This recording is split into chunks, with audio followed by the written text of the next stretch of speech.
What do you do with this leftover piece? I mean, I don't want to throw that away. I could do something with it. So let's figure out how to do that.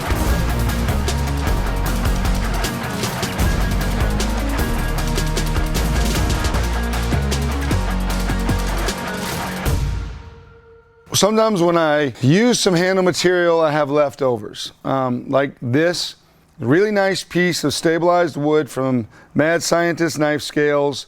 And when I use it, I'll end up cutting something out and I'll have leftover. So what do I want to do with that leftover? I usually put it in my scrap bin for later on. And then I go looking for some wood and I'll commiserate. And I was like, I don't want to use that, I don't want to use that.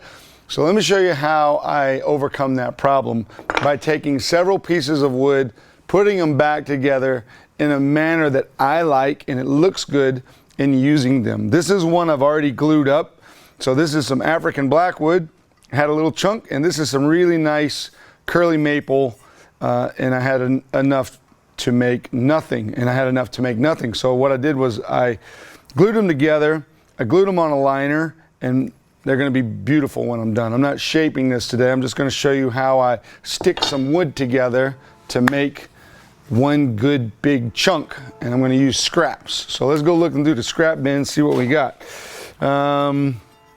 The idea is going to be a hidden tang for this chef's knife that I'm going to make. This is 80 CRV Integral chef's knife. So let's find some wood that we can use here. Don't shoot pictures at the top of my head, Matt. Okay. That's getting heavy. Let's see. I'm going to dump some right into there. Ooh, spider. Is there a spider in there? I've been your roommate all these years and now you just crushed me. All right, there's all kind of goodies in here. Let's see what we've got. Curly maple, I don't know what that is. Some blackwood, that's kind of pretty too. That looks like I made that tool. Ooh, I know that's nice. That real, when you see curly maple and you can see that the machine was sharp, you know, the planer, but it tears it like that, that's some deep curl. That's a nice deep curl piece too. Some blackwood. African blackwood's one of my favorites. There's a piece of old Westinghouse micarta. I don't know what the big deal is with it, but people like it.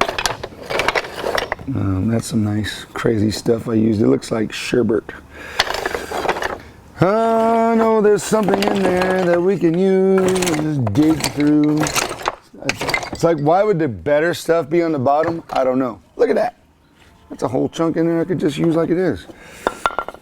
But it always seems like the better stuff is deeper in there. That is not even wood. That's tape. I'm just going to pull some pieces out that I like the way they look. I like those. Let's throw that in there. I like that chunk. We'll collect enough of it to, what's that? Oh, it's blackwood.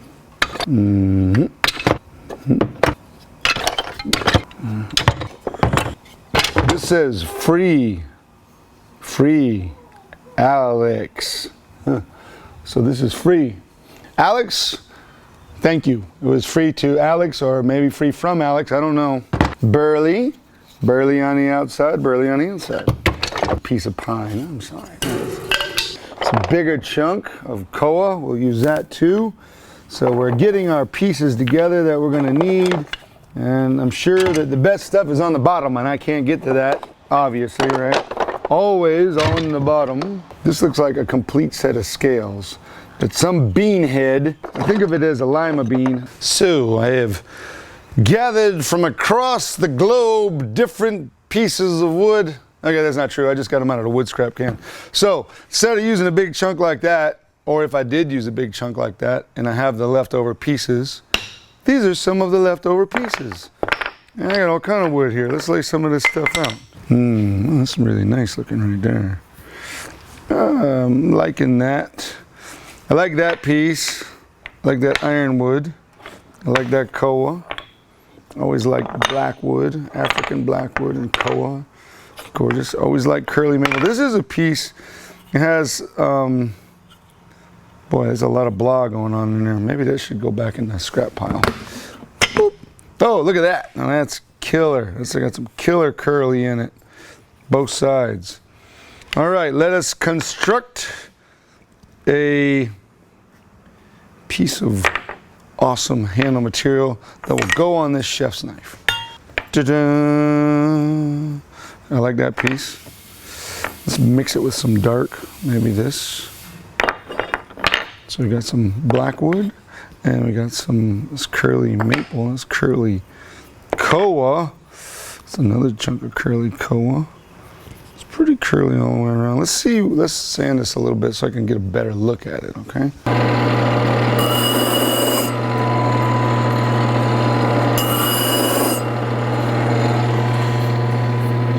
I'm gonna do all the sides of it just so I can see what it really looks like. Funny thing about WD-40, I don't know what it's good for, but it's good for everything. It's not like specifically like, you know, what do you do to protect from rust? I don't know, use this. What do you do to shine up the wood to see what it looks like? Ooh, that's pretty. That is not anything. That is kind of pretty. Maybe I need more of this. I'm just gonna spray it on a rag. Blah, blah, stunning, blah. Okay, that will go back into the scrap box. Let's see this one. Yeah, all set. Okay, that's a candidate. Nice, nice. That's also a good candidate. This one too. Killer, killer. Good. You know what I like about this? Oh, that's beautiful. It's just dark. African blackwood is one of my favorites. This has got some nice, and I like to do a contrast. So I like to have maybe some of the blackwood and some of this, and we'll use that. Piece of ironwood, let's see what that looks like. Ironwood's got a weird chatoyance to it, even if the wood's not very figured. It's got some nice bling going on in there. Let's see, I'm just gonna set this over here. Sometimes it's like too much decision to make. I can't make a decision. Too much. That's nice. That's nice. What if I use some of this, and we're going to put that back. I decided I'm eliminating, process of elimination. This is kind of nice too. I feel like I've got it together now. What if these two pieces of wood were somehow united? So this and this, I want to make these two work. So what shall I do? What would you do? I don't care. It's not about you, it's about me. All right. Got a plan. I got a plan. I'm going to stick these two pieces of wood together. And we're going to use the Wilmot Cointreau, which is the ultimate grinder in the universe. The ultimate grinding power in the universe. And that's a fact. This is the old Wilmot over here. We got a new motor, a new VFD, new drive wheel. And this is the new Wilmot over here. And the truth is I took apart another grinder I had to make this work, because I really like this grinder. All right, I'm going to turn it sideways. There we go. Very easily, it'll turn with kind of one finger. I'm going to put the light out of the way for now. I'm going to use a wheel. Pull that out too. Get my wheel. How big of a wheel do I want? This wheel. We'll use this wheel. See if we can't match these up. Wheel. And we want a belt. We'll use about a, whatever this is, what is that, 60, we'll get a 65, that should work good. Looks like nobody actually makes a 65, so we'll use a 60. So there's this formula for surface area. If I polish it and make it perfect fit like a lens out of a binocular, and I stick that to another piece of wood, guess what, it doesn't really want to stick. But if I use like 60 or 80 grit, I make more surface area, and more surface area means more bonding surface. So that's what I'm going to do. So this will be the back part of the handle, and this will be the front part of the handle. So what I'm going to do is the radius from this wheel, I'm going to grind that in there, and then I'm going to match these two up, and then I'm going to glue them together. All right? I've got a 60 grit red label abrasive belt on here. Got my Wilmot Cointreau flipped sideways.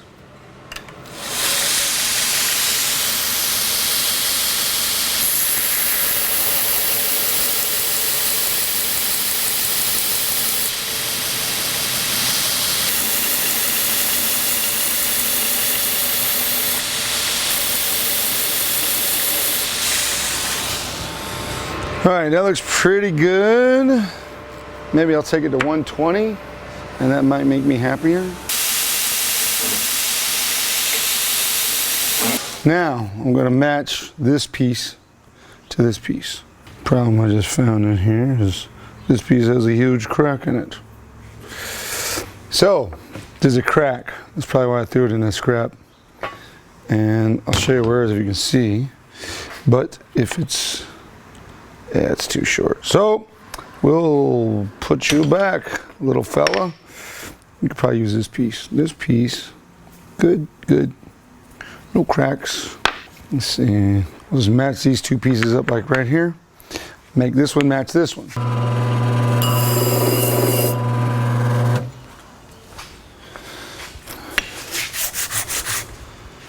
Yeah, that's flat. That's flat. Okay, now I'm going to flat one side of this too. Flat this side. Okay. Both are flat. Get a pencil. What'd you do with my magical Joker pencil? Where is it, Matt? Oh, there it is. Thanks. I like to give myself at least, overall 4.5, 5 inches of wood. I do have a bolster that's about 3/4 of an inch, so don't make the handle too long. Let's see, that should work. Maybe this would work better. Or maybe this would work better. Oh, I think I like that the best. Find something to put that up. Oh, you know what I'm gonna do? Improvise. So a lot of this stuff, I don't make rules about this, and you probably heard me say it 100 times. I don't make rules. I just try and figure out what will work. And I'm liking the way this looks. So here's what I'm gonna do. I'm gonna trace the arc that I just ground in here on that piece of wood. And I'm gonna make these two match up, all right? So first thing I'll do is I'll cut. I won't take the line, I'm gonna cut right on the outside of the line. Always have stuff all over your shop where everything's in the way and you have to move that stuff to get to the other thing. Always a good plan.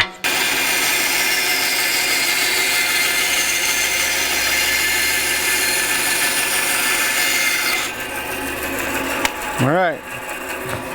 Now I'm just going to bring this to the line. I like that you can move this thing. It wants to be either flat or when you get it here, it wants to be upright. I really dig that. Put this one on here. Set this up. Set this up. There we go. Dang it. Okay, looks like I've solved that problem. Now I'm going to take my 1, 2, 3 block and make sure this the rest is squared up with the platen. And then I'm going to grind right to the line. I'm going to take that line. There's a 120 grit belt on here right now.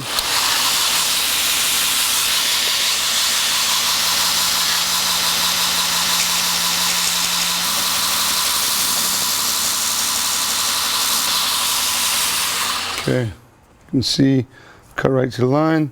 Let's see if they match up. Take this piece and this piece. Now, let's see.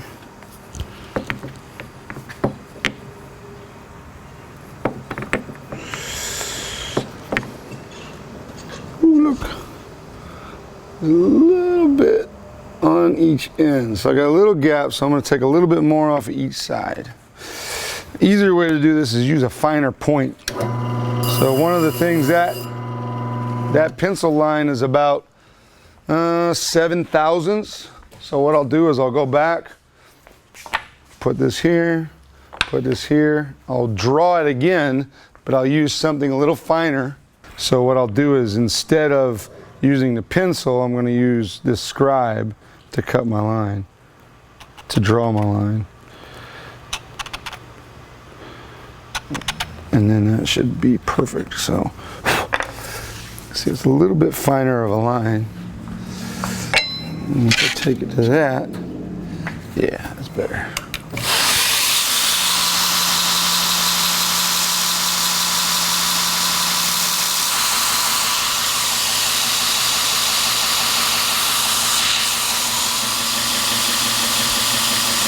little bit more.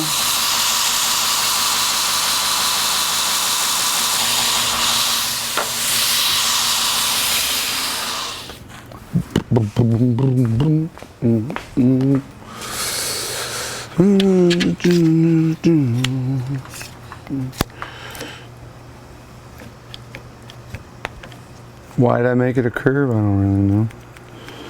Just thought it'd be fun to make it a curve.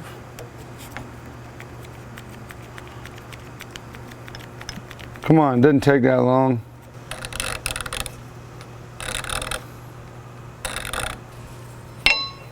Don't grind your forehead off when you do this.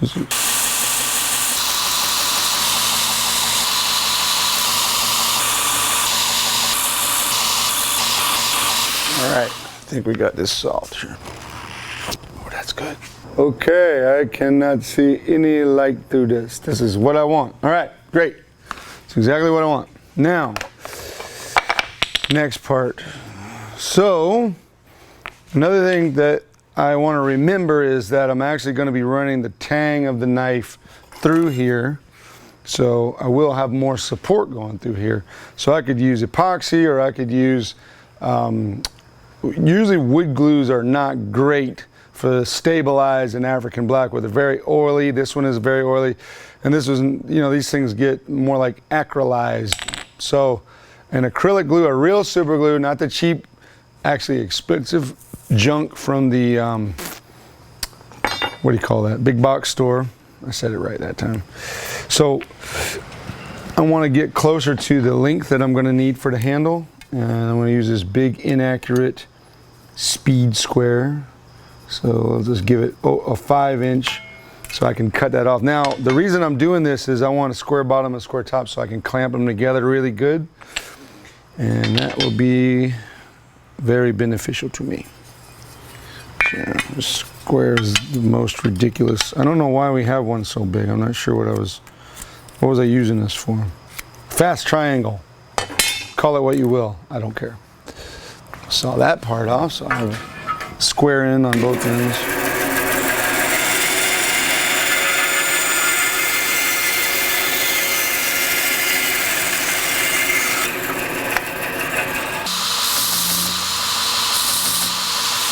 Okay, so these two pieces are going to be together.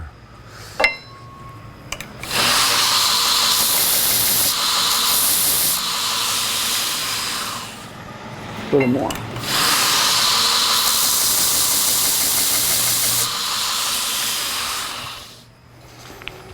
All right, I like that. That looks good. They look like they're fitting. Yes. Okay, so next thing I'm going to do is prep them and we'll stick them together. Okay, so I'm going to use this, my block here, as a base to glue this stuff on. And so I don't have the wood stick to this, I'm going to put some masking tape down on it, because the glue can stick to the masking tape, that's fine.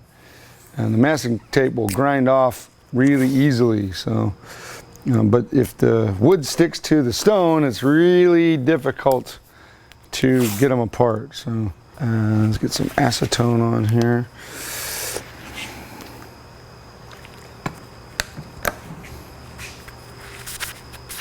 Clean that really good, get all the dust off of it. Clean this really good, get all the dust off of it. All right. Check that one more time, make sure I'm going the right direction. Well, here's what I'm gonna do. This goes here, and this goes here. Doo-doo, doo-doo. That should work awesomely. Test fit, always test fit. Looks real good. Yeah, I don't see any gaps. This is my, like that. All right, and we'll make it so. Don't want this all over me, but it more than likely will happen. And I'm gonna lay them together like that. And then I'm going to do this.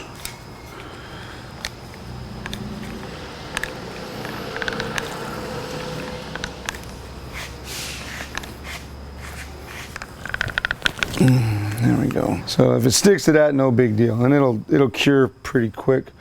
So I was just prepping my block. What I've found with this kind of super glue, it'll make this bond to this, because when you stabilize a piece of wood, you're basically filling the pores with a type of polymer or plastic or acrylic. This stuff likes to stick to it, and that's good. Because the African blackwood is so oily, this stuff will stick to it very good. So I've had good success with this before, and I'm gonna just keep doing it. Now that'll dry. Once it dries, I'll cut the shape, clean it up on both sides with the disc sander or whatever sander. If you don't have a disc sander, it doesn't matter. And then you end up with a bond that looks like this. Now you can see the contrast really easy in here. You can see that's a nice clean bond. Now because this is a full tang, what I did was I bagged it with G10 liners, and I'll show you. So don't use that fiber spacer stuff. This is a piece of G10. It's like, I don't know, 20 thousandths or so, maybe a little thicker. But that's great for liner, spacer material, and it just supports the bond of these two pieces of wood. They're stuck really well, but I also backed them with that. And then I've got micarta pins in here, so I have little black pins, and when I'm finished buffing that, those pins will pretty much disappear. So it's not shaped yet, just so you know, unshaped. And that's the same thing we'll do here. Difference is I'll drill down through this so that I can get the knife into it. I'm going to trim some more off, because I really don't want more than from the choil, the heel here, to the back of the handle. I really only want about 5 inches of handle. I really don't need a giant long handle, so I'll probably cut a little bit more, like this much off, you know what I mean? So I hope that makes some sense. I hope it helps you out. It's a neat way to take your really beautiful pieces of wood that's not big enough for many things and make them work for you. It'll work on a full tang or a hidden tang. And I want you to continue to enjoy making knives and bladesmithing. And I want you to allow me to do it. You can go over, and if you like what we're doing, go support us on Patreon. There's a lot of great stuff over there. You can watch it over here on YouTube and just support us on Patreon anyway. Also, swag. Swag helps support this channel. This is the Be a Maker shirt. Whole idea behind being a maker is making a difference. And that's what I'm trying to make for you. I want to make a difference. I want you to enjoy a craft that one day I hope is recognized worldwide as somewhat of an art, because it's an art to me. Continue to support and like and share. Hit the subscribe button, and I really appreciate y'all. Have a great day. Bye.